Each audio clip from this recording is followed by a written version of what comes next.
जय हिंद दोस्तों। और हम लेकर के आए हैं आपके लिए एक शानदार सी वीडियो जिसमें हम लोग कवर करेंगे भारतीय संविधान के सभी महत्वपूर्ण अनुच्छेद। अगर आप चैनल पर नए हो तो वीडियो को लाइक कर दीजिए और चैनल को सब्सक्राइब करना बिल्कुल मत भूलिए। और इस वीडियो के बाद आपके पॉलिटी के जितने भी इंपॉर्टेंट आर्टिकल्स हैं, जितने भी महत्वपूर्ण जो हैं हर एग्जाम में पूछे जाते हैं, वो सारे के सारे हम लोग यहाँ पर कवर करेंगे। तो चलिए शुरू करते हैं, फटाफट से देख लेते हैं।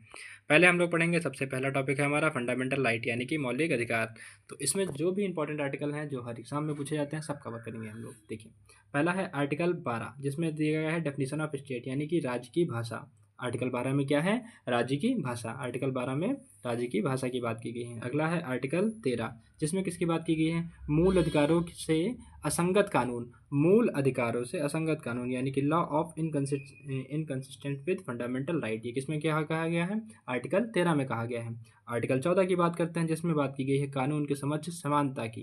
कानून के समक्ष समानता की, इक्वलिटी बिफोर लॉ, कानून के सामने सभी समान हैं। ठीक है, आगे चलते हैं। आर्टिकल 15 की बात करते हैं। आर्टिकल 15 में कहा गया है प्रोहिबिशन ऑफ डिस्क्रिमिनेशन यानी कि भेदभाव का निषेध। किसका? भेदभाव का निषेध किसमें कहा गया है? आर्टिकल 15 में। ठीक है, आगे देखते हैं। Equality of opportunity in public employment, ये किसमें कहा गया है? आर्टिकल 16 यानी कि नौकरियों में समान अवसर। आर्टिकल 16 में जो है नौकरियों में समान अवसर की बात करता है, ध्यान रखना इस बात को। आगे देखते हैं आर्टिकल 17 जो किसकी बात करता है? अछूत प्रथा का उन्मूलन। अछूत प्रथा का उन्मूलन यानी किसी भी प्रकार का भेदभाव आप किसी के साथ नहीं कर सकते हैं, जिसका है अबॉलिशन ऑफ अनटचेबिलिटी यानी कि आर्टिकल 17 में। आगे चलते हैं, आर्टिकल 18 की बात करते हैं। उपाधियों का अंत। उपाधियों का अंत यानी कि एबॉलिशन ऑफ टाइटल्स, जो कि किसमें है? आर्टिकल 18 में। आर्टिकल 18 में, अनुच्छेद 18 में निहित है। किसी भी आप उपाधि नहीं ले सकते हैं। ठीक है, उपाधियों का अंत कर दिया गया है यहाँ पर। 19 की बात की जाए तो 19 में कितनी है? 6 स्वतंत्रताएँ दी गई हैं आपको। ठीक है, आर्टिकल 19 में कितनी स्वतंत्रताएँ दी गई हैं आपको? 6 स्वतंत्रताएँ दी गई हैं। ठीक है, आर्टिकल 20 की बात करते हैं जहाँ पर दंड से सुरक्षा है।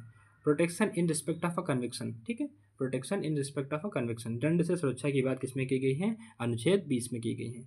अनुच्छेद 21 की बात की जाए तो जीवन और व्यक्तिगत स्वतंत्रता का अधिकार, right to life and personal liberty. ठीक है, इंसान के व्यक्तिगत जीवन और जो व्यक्तिगत स्वतंत्रता है उसका अधिकार किसमें मिलता है? आर्टिकल 21 में, उस पर ही बात की गई है। आगे देखते हैं आर्टिकल 21 है जिसमें शिक्षा का अधिकार दिया गया है। 86वें अमेंडमेंट एक्ट के जरिए इसको ऐड किया गया था। संविधान संशोधन 86वां था, उसमें इसको ऐड किया गया था आर्टिकल 21A को, जिसमें बात की गई थी शिक्षा का अधिकार। ध्यान रखना इसको, किसकी बात की गई थी? शिक्षा का अधिकार। अगला है आर्टिकल 22 जिसमें बात की गई है गिरफ्तार व्यक्तियों के अधिकार की। गिरफ्तार व्यक्तियों के अधिकार की, ध्यान रखना इसको। आर्टिकल 23 की बात की गई है जिसमें मानव तस्करी का निषेध किया गया है। अनुच्छेद 23 में मानव तस्करी का निषेध किया गया है। अनुच्छेद 24 की बात करें तो यहाँ पर बाल श्रम का निषेध किया गया है। Prohibition of a child labour की बात की गई है किसमें? अनुच्छेद 24 में। आगे देखते हैं, अनुच्छेद 25 से लेकर के 28 तक किसकी बात की गई है? धर्म की स्वतंत्रता का अधिकार दिया गया है। किसका? धर्म की स्वतंत्रता का अधिकार दिया गया है। चलते हैं, अगला देखते हैं। आर्टिकल 29 और 30 में किसकी बात की गई है? सांस्कृतिक और शैक्षिक अधिकार। सांस्कृतिक और शैक्षिक अधिकार किसमें दिए गए हैं? आर्टिकल 29 और आर्टिकल 30 में, यानी कि अनुच्छेद 29 और 30 में किसकी बात की गई है? सांस्कृतिक और शैक्षणिक अधिकार, यानी कि आप अपने सांस्कृतिक कार्यक्रम कर सकते हैं, शैक्षिक स्कूल वगैरह, कॉलेज वगैरह खोल सकते हैं। ठीक है, आगे चलते हैं। आर्टिकल 32 की बात की जाए, संवैधानिक उपचार का अधिकार। संवैधानिक उपचार का अधिकार, जिसे डॉक्टर अंबेडकर ने heart and soul of Indian constitution भी कहा है। ठीक है, आत्मा इसी को कहा है। किसको? भारतीय संविधान की आत्मा किसको कहा है? आर्टिकल 32 को किसने कहा है? डॉक्टर अंबेडकर ने। राइट टू कॉन्स्टिट्यूशनल रेमेडीज, ध्यान रखना इस बात को। आगे चलते हैं, अगला है, तो यहाँ पर हमारे फंडामेंटल राइट खत्म हो चुके हैं। अब हम लोग पढ़ेंगे डीपीएसपी यानी कि directive principle of state policy, यानी कि नीति निर्देशक तत्व, हिंदी में बोलते हैं इसको नीति निर्देशक तत्व। तो देखिए, अनुच्छेद 40 में किस बारे में बात की गई है? अनुच्छेद 40 में बात की गई है पंचायती राज के बारे में। तो ये एग्जाम में कई बार पूछा जा चुका है कि जो डीपीएसपी का आर्टिकल 40 है इसमें किस बारे में बात की गई है? तो पंचायती राज के बारे में इसमें जिक्र किया गया है, यानी कि पंचायती राज मेंशन है इसमें। ठीक है, आगे चलते हैं, देखते हैं आर्टिकल 44। आर्टिकल 44, अनुच्छेद 44 किसका है? समान नागरिक संहिता, uniform civil code. Uniform civil code. Article 45 की बात करेंगे, अर्ली चाइल्डहुड केयर यानी कि शिशु देखभाल व शिक्षा। शिशु देखभाल व शिक्षा, ये किसमें कहा गया है? आर्टिकल 45 में। आगे चलते हैं, अगला देखते हैं। 47वें की बात करते हैं, पोषण और स्वास्थ्य। आर्टिकल 47 जो है न्यूट्रिशन और पब्लिक हेल्थ की बात करता है। ठीक है, अगला देखते हैं।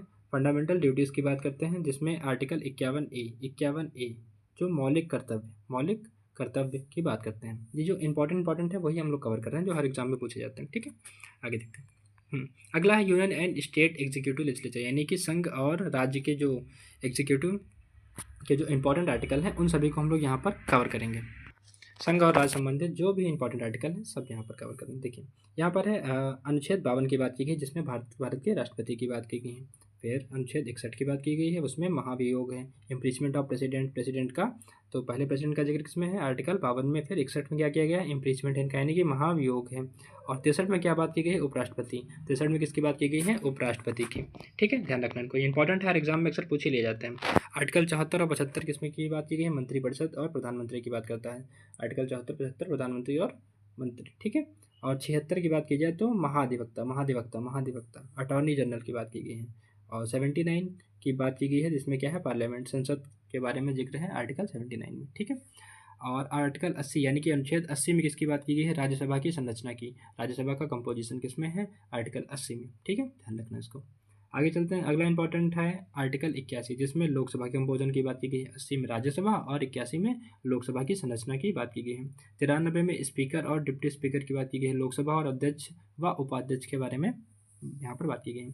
आर्टिकल 102 इंपॉर्टेंट है, कई बार पूछा जा चुका है, डिस्क्वालिफिकेशन ऑफ एमपी, सांसदों की अयोग्यता के बारे में किस आर्टिकल में है, तो 102 में है। आर्टिकल 110 हर एग्जाम में पूछा जाता है, इंपॉर्टेंट है, वित्त विधेयक मनी बिल, जो कि इंट्रोड्यूस हो सकता है सिर्फ लोकसभा में, यानी कि कहाँ पारित हो सकता है, लोकसभा में। ठीक है, आर्टिकल 110 किसकी बात करता है, अनुच्छेद 110 मनी बिल की बात करता है, वित्त विधेयक की बात करता है, ध्यान रखना। अगला इंपॉर्टेंट है 112। 112 किसकी बात करता है, यूनियन बजट, केंद्रीय बजट, जिसको बोलते हैं एनुअल फाइनेंशियल स्टेटमेंट। तो आर्टिकल 112 किसकी बात करता है, केंद्रीय बजट की बात करता है। आर्टिकल 123 किसकी बात करता है, राष्ट्रपति की अध्यादेश शक्ति यानी कि प्रेसिडेंट ऑफ ऑर्डिनेंस की बात करता है। आर्टिकल 148 जो कि कैग है यानी कि नियंत्रक एवं महालेखा परीक्षक की बात करता है। नियंत्रक एवं महालेखा परीक्षक किसमें है, अनुच्छेद 148 में। और 123 में क्या है, राष्ट्रपति का अध्यादेश शक्ति, ध्यान रखना इसको। चलते हैं अगला देखते हैं, इंपॉर्टेंट सा है जिसमें हम लोग देखेंगे जुडिशरी की बात करेंगे। देखिए जुडिशरी, सुप्रीम कोर्ट है 124 में। जो सुप्रीम कोर्ट की बात की गई किस आर्टिकल में मेंशन है, किस अनुच्छेद में मेंशन है, 124 में। ठीक है, और मूल अधिकार की बात की गई है, ओरिजिनल जुरिस्डिक्शन किसका है सुप्रीम कोर्ट का, 131 के जरिए, अनुच्छेद 131 के जरिए। ठीक है, 136 की बात की जाए तो स्पेशल लीव पिटीशन है यानी कि विशेष अनुमति याचिकाओं की बात की गई है। और जो सबसे इंपॉर्टेंट है 137 वाला जिसमें क्या बात की गई है, रिव्यू पावर यानी कि पुनर्विचार शक्ति। पुनर्विचार शक्ति किसमें है, आर्टिकल यानी कि अनुच्छेद 137 में, ध्यान रखना इसको। चलते हैं अगला देखते हैं। अगला बहुत इंपॉर्टेंट है जो हर एग्जाम में पूछा जाता है, कई बार पूछा जा चुका है, 143 यानी कि अनुच्छेद 143 किसकी बात करता है, राष्ट्रपति द्वारा परामर्श की बात करता है। राष्ट्रपति द्वारा परामर्श की बात करता है सुप्रीम कोर्ट। ठीक है, प्रेसिडेंट किससे, सुप्रीम कोर्ट से सलाह ले सकता है, किसमें है, आर्टिकल 143 में। 214 में हाई कोर्ट की बात की गई है, स्टेट के लिए, हर राज्य के लिए, स्टेट के लिए अपना हाई कोर्ट होना चाहिए। 226 किसकी बात करता है, हाँ 226 बात करता है रिट अधिकार, किसका, हाई कोर्ट का। ठीक है, फंडामेंटल राइट का जो वायलेशन होता है मौलिक अधिकारों को, तो उनके लिए सुप्रीम कोर्ट और हाई कोर्ट कुछ रिट ऑर्डर करते हैं, उसी की बात की गई यहाँ पर। 226 में रिट अधिकार होता है किसका, हाई कोर्ट का। आप देख लेते हैं कि राज्य और उनके कुछ स्पेशल जो हैं उनके बारे में। तो 153 में किसकी बात की गई है, गवर्नर यानी राज्यपाल की। 153 में किसकी बात की गई है, गवर्नर राज्यपाल की। और 163 में वही मुख्यमंत्री और मुख्यमंत्री की परिषद। ठीक है, मंत्रिपरिषद। 168 में बात की गई है राज्य विधानमंडल की, स्टेट लेजिस्लेचर की बात की गई है आर्टिकल 168 में, ध्यान रखना इसको, किसकी, राज्य विधानमंडल की। आगे देखते हैं 213 में किसकी बात की गई है, राज्यपाल की अध्यादेश शक्ति। 213 में राज्यपाल की अध्यादेश शक्ति और 123 में किसकी थी, राष्ट्रपति की अध्यादेश शक्ति, ध्यान रखना इसको।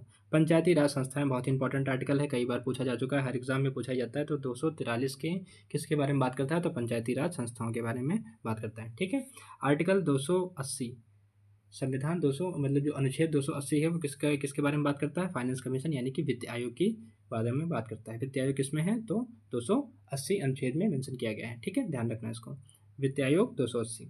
301 की बात करते हैं तो राइट टू प्रॉपर्टी जो कि संपत्ति का अधिकार है, अब कानूनी अधिकार है, पहले कौन सा था, फंडामेंटल राइट था। ठीक है, इसको हटा दिया गया था 44 अमेंडमेंट एक्ट यानी कि 44वें संविधान संशोधन से इसको वहाँ से हटा दिया गया था और प्रॉपर्टी राइट बना दिया गया है आर्टिकल 301 के अंदर। ठीक है, ध्यान रखना इस बात को। आगे चलते हैं, अगला देखते हैं 352 इमरजेंसी प्रोविज़न जो है, कुछ जो इमरजेंसी से रिलेटेड आर्टिकल हैं उनके बारे में पढ़ लेते हैं यहाँ पर। 352 जो है वो किसकी बात करता है, राष्ट्रीय आपातकाल की बात करता है यानी कि नेशनल इमरजेंसी। 352 जो अनुच्छेद है वो किसकी बात करता है, राष्ट्रीय आपातकाल की बात करता है। 365 यानी कि आर्टिकल 356 जो है वो किसकी बात करता है? राष्ट्रपति शासन की बात करता है। किसकी बात करता है? प्रेसिडेंट रूल की बात करता है। कौन? आर्टिकल 356। ठीक है, ध्यान रखना इसको। आर्टिकल 360 यानी कि संविधान जो अनुच्छेद 360 है वो किसकी बात करता है? वित्तीय आपातकाल की। किसकी? वित्तीय आपातकाल की। तो 3 टाइप की इमरजेंसी हैं, ध्यान रखना। पहली है 352 में जिसमें नेशनल इमरजेंसी की बात करता है। 356 में है जो कि प्रेसिडेंट रूल की बात करता है यानी कि राष्ट्रपति शासन की बात करता है। और 360 किसकी बात करता है? वित्तीय आपातकाल की। देखिए सब में बस 4 का गैप है, यहाँ पर +4 ऐड कर दीजिए। ठीक है, यहाँ पर +4 ऐड कर दीजिए तो 52 से 56 में प्रेसिडेंट रूल और 56 से 60 में वित्तीय आयोग। ठीक है, सॉरी वित्तीय आपातकाल यानी कि फाइनेंशियल इमरजेंसी। अब बात करते हैं कुछ शेड्यूल्स हैं जो कि रिलेटेड हैं। ठीक है, तो देखिए जो शेड्यूल पहला है उसमें किसकी बात की गई है? यूनियन और स्टेट की, यानी कि केंद्र व राज्य क्षेत्र की बात की गई है। इंपॉर्टेंट है, यहाँ पर हम लोगों ने सारे नहीं कवर किए हैं, जो एग्जाम में पूछे जाते हैं उनको बार बार कवर किया। जो शेड्यूल 3 है, जो तीसरा अनुसूची है, उसमें क्या है? शपथ व घोषणा। शपथ व घोषणा है किसकी? ओथ है ना, परमिशन। और जो 7वीं अनुसूची है उसमें क्या बात की गई है? विशेष सूची। विशेष सूची कहा गया है जिसमें यूनियन के कुछ सब्जेक्ट हैं, कुछ स्टेट के हैं और कुछ कंकरेंट लिस्ट के हैं, यानी कि कुछ राज्य के हैं, कुछ संघ के हैं और कुछ समवर्ती सूची के विषय हैं। ठीक है, किसमें? सातवें शेड्यूल में, ध्यान रखना इसको। अगला है 8वां शेड्यूल जिसमें बात की गई है 22 भाषाओं की बात की गई है। ठीक है, ऑफिशियल लैंग्वेज किसमें है? 8वीं अनुसूची में। 9वीं अनुसूची में क्या है? न्यायिक पुनर्लोकन से बाहर, मतलब कि जो law beyond the judicial review, कुछ ऐसे लॉ हैं जिनका जुडिशियल रिव्यू नहीं कर सकते, तो किसमें है? 9 शेड्यूल में, हालांकि सुप्रीम कोर्ट कर सकता है। ठीक है, 10वें शेड्यूल की बात की जाए जिसमें दल बदल कानून की बात की गई है। 10वीं अनुसूची में क्या है? एंटी डिफेंशन लॉ, यानी कि दल बदल विरोधी कानून की बात की गई है। 12वीं अनुसूची में क्या है? आप सभी को पता है, म्यूनिसिपैलिटी यानी कि नगर पालिकाएं हैं। नगर